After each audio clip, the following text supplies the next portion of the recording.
পুরোপুরি বেআইনি এবং চিফ সেক্রেটারি যেসব কথাবার্তা বলেছেন সেগুলো ওই পদে বসে তিনি বলতে পারেন না। যেমন আমি প্রথমে শুরু করছি যে হার্স মেজার, একজন ডাকাত ডাকাতি করে খায়, পরিবার চালায়, দরকার হলে মার্ডার করে। একজন সুপারি কিলার মার্ডার করে খায়, তো তাদেরকে ধরে আমরা ফাঁসি দিই, অন্তত যাবজ্জীবন কারাদণ্ড দিই, এটা হার্স মেজার কিনা? তো কেউ যদি অপরাধ করে তাকে হার্স মেজারই নিতে হবে তার বিরুদ্ধে সফটনেস দেখাবেন যিনি, তিনি অপরাধী। অর্থাৎ হার্স মেজার নেওয়াই দরকার। আমি যদি ইয়ারও হয়ে আমি যদি যে লোকটার নাম ভোটার লিস্টে তোলার কথা নয় আমি যদি তুলে দিই, তার বিরুদ্ধে হার্স মেজারই নিতে হবে।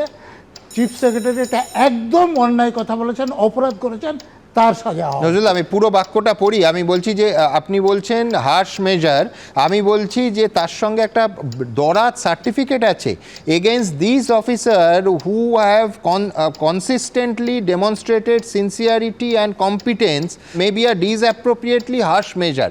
মানে আমি বলছি শুধু হয়তো অকারণে কঠোর যে পদক্ষেপ তা নয়, বলছেন যে তারা সিনসিয়ারিটি এবং কম্পিটেন্সের সঙ্গে এই কার্য সমাধান করেছেন, অর্থাৎ সার্টিফিকেট জোড়া আছে। উনি কি বলেছেন যে সিনসিয়ারিটি এবং কম্পিটেন্স ইয়ারও হিসেবে তার ডিউটির জন্য দেখিয়েছেন?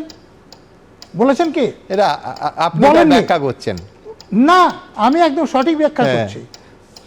মুখ্যমন্ত্রী যেটা চাইছেন যে আমাদের ভোটে জিততে হবে, যারা মারা গেছে তাদের নাম ভোটার লিস্টে থাকতে হবে, একটা নামও বাদ দিতে দেবে না। যারা অস্তিত্ব নাই, আপনারাই তো গিয়ে বর্ধমানে মঙ্গলকোটে দেখাননি যে সে লোকের অস্তিত্ব নেই, তাদের নাম ভোটার তালিকা আছে, বহু জেলায় দেখিয়েছি না।